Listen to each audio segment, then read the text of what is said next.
Hey guys, Jess here. Welcome back to our channel. If you're new here, we usually cover things like Disney parks, world travel. We have two adorable dogs. Giselle, come here. Your daily intake of adorableness. Ever since the pandemic started, people have started to share their professions with other people. So like there have been recipes coming out from Disney. They shared the churro recipe, the Dole Whip recipe. Audible is making all their books free. My friend who has his own channel, Escote Adventures, he was DJing for people yesterday. So I thought, what can I do to also help? And if you don't know, I'm a clinical social work fellow. So basically I am like a psychologist, but with a master's degree.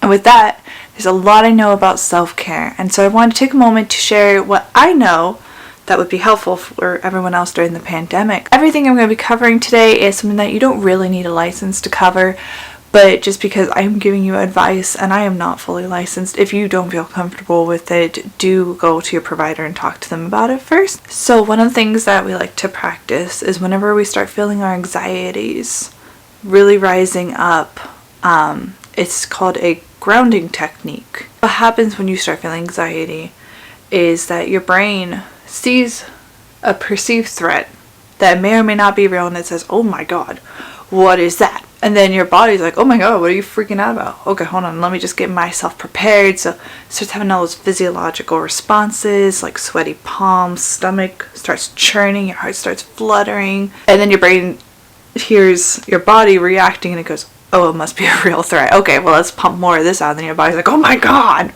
And so it's this never-ending cycle. If we're just really dumbing it down, it's a never-ending cycle. And basically the point of a grounding technique is it brings you back to the present and it tells your brain, calm down, I'm not having this right now.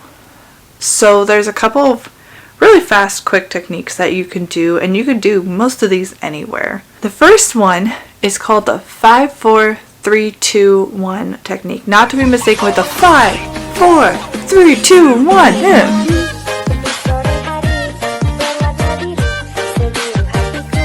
Not that. You're going to look around. You're going to notice 5 things that you can see. For example, maybe you see whatever this thing is called. This vegka from IKEA. 4 things you can touch. Touch your hair. Touch your clothes. 3 things you can hear. So like right now it's raining outside. Maybe you hear the lights above your seat. 2 things that you can smell. The person next door to you. Or if you're here in California, maybe you smell your neighbors and their pot. 1 thing you can taste. So just anything that's inside your mouth, maybe some coffee that you had this morning. It's kind of a mindfulness practice where you focus more in your present and less in your mind. The next one is getting yourself a grounding tool. So a grounding tool can basically be anything. The more textured it is, the better. So whenever we go to Disneyland, Jackie has problems with crowds. If she starts feeling too compressed in a crowd, then she usually needs to step away because her anxiety starts going up. So we use grounding tools. A grounding tool can be anything. Some people use things that are very important to them, like maybe something that their child gave to them or that their parent gave them. At Disneyland, we use pins. Those little trading pins.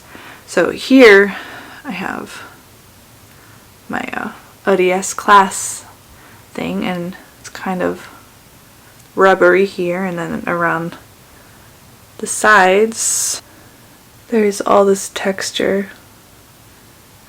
It's kind of got this coin texture around the edge. And essentially what you want to do is you just want to feel it, turn it over in your hands.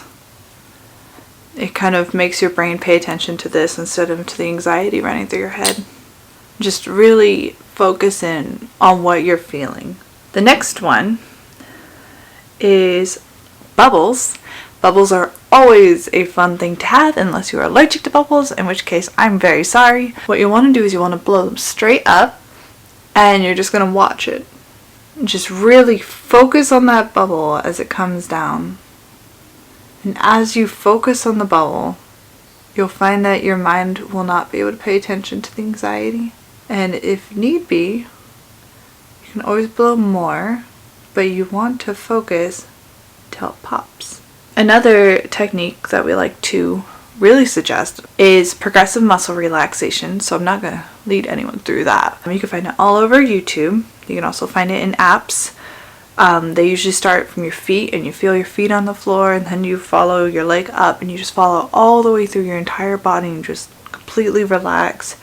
They could be as quick as 5 minutes. They can be as long as like an hour. There's so many different options. So progressive muscle relaxation, it is my absolute favorite kind of meditation.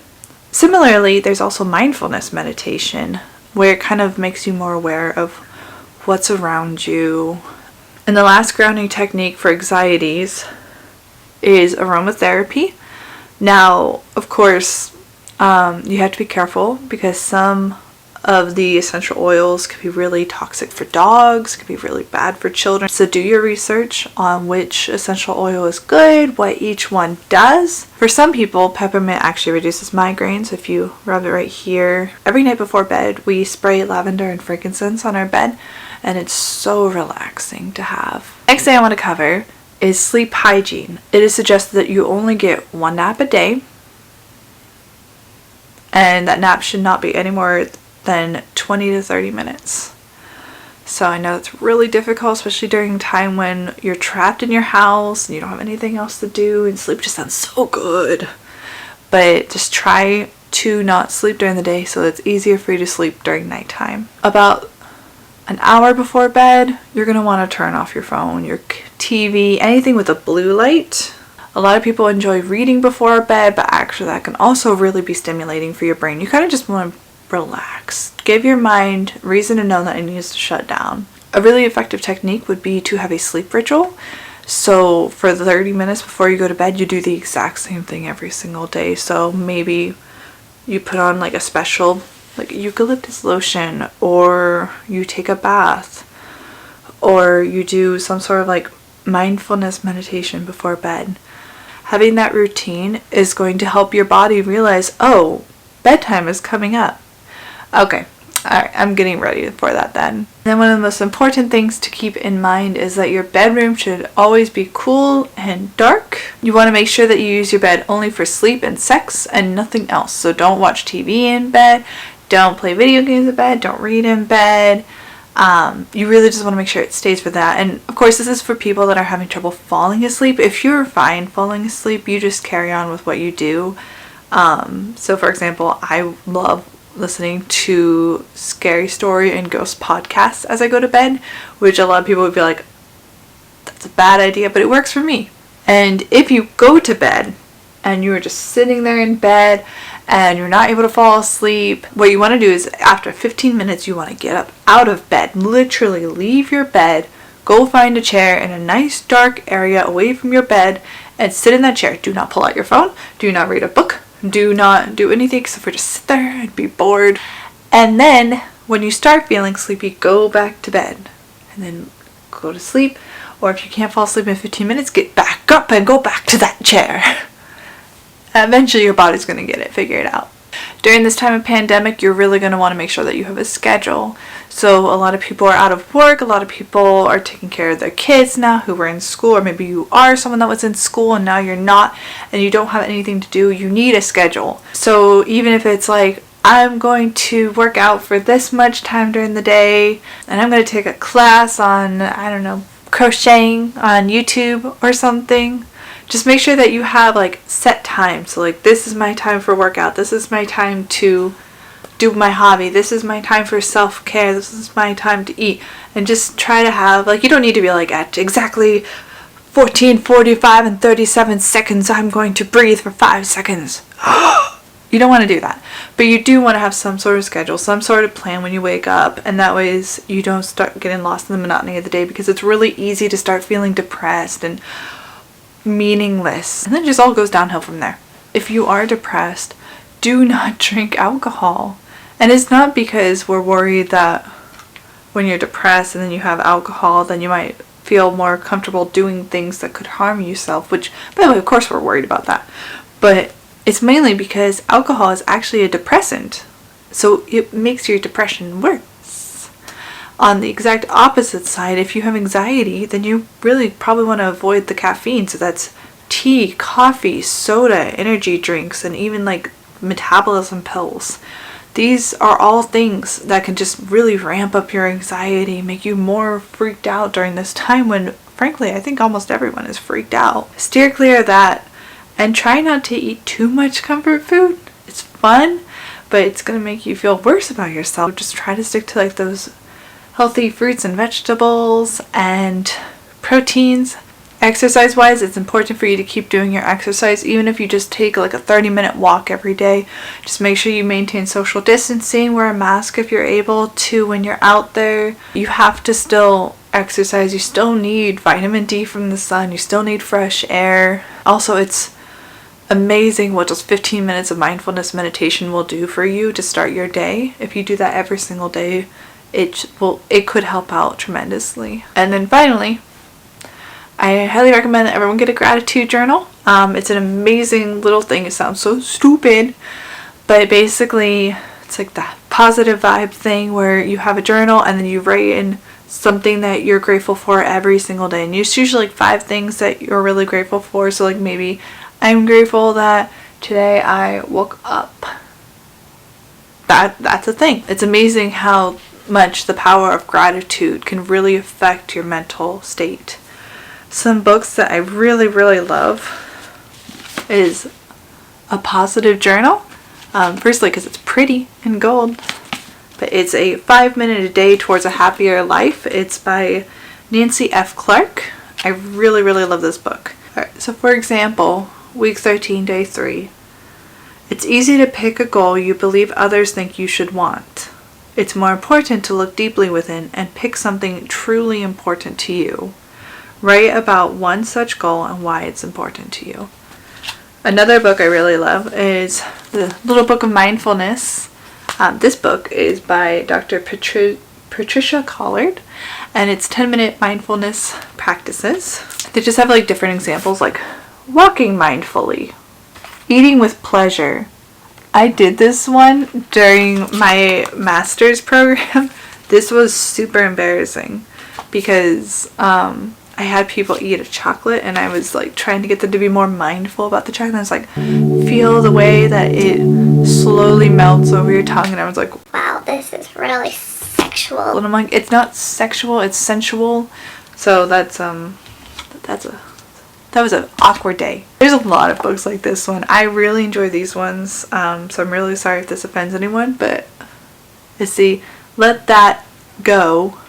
It's a journal for leaving your bowl behind and creating a happy life, and it's by Monica Sweeney. Ooh, look. So, Detective Pikachu card in here. Do what you can to make life not suck. Not everyone wakes up with the sun shining on their face, with cheerful songbirds laying out their clothing, or with golden opportunities resting at their feet. Sometimes all you can do is get out of bed. But guess what? It's a new day. Hop out from those covers, whether it's large or small. What are some ways you could make your world a better place to be today? Great book. Love this book. They also have one called Zen as F. If you're not into books, you can also get apps on your phone. Some apps that I really enjoy are the Mindfulness Coach app, the Tactical Breather app, which is a great app for leading you through all of like your meditations and stuff. And then there's also Virtual Hope Box.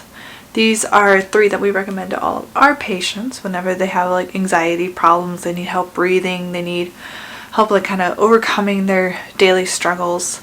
Of course, there's tons of apps out there, so definitely do your research, figure out which app is best for you.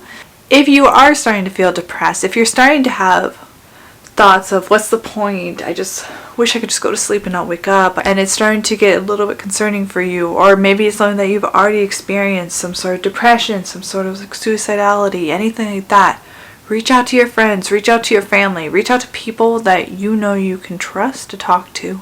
If you don't have anyone like that, then reach out to the suicide hotline. They are still there and they can still help talk you through whatever it is that's stressing you out, whatever you're experiencing. And if it gets really bad and they're not able to help you, or you don't feel comfortable with them, go to your local emergency department. When you go there, you should be able to see some sort of mental health professional who can talk to you, maybe provide you some resources, or they'll do whatever it takes to keep you safe. It's not a sign of weakness. It's not a sign of failure. It's good. So if you are starting to experience these things and they're saying stay indoors, coronavirus, all this stuff, but you don't have family you feel comfortable, you don't have friends that you feel comfortable with, you don't feel comfortable with the suicide hotline, please get help. Come to the emergency department and get the help that you need. So I just wanted to help out in any way that I could, which, I mean, I could spew Disney all day, every day, but at the end of the day, I think right now the world's in a very chaotic place. There's a lot of anxieties. No one really knows what's going on right now. So I think it's so important right now during this time when the whole world just seems like it's falling into a Stephen King novel, for us to take a moment and care for ourselves. So I hope that this video has been helpful. As always, stay safe, stay happy, most importantly, stay you. See you guys again next time, and until then, I hope you have a magically wonderful day. Bye.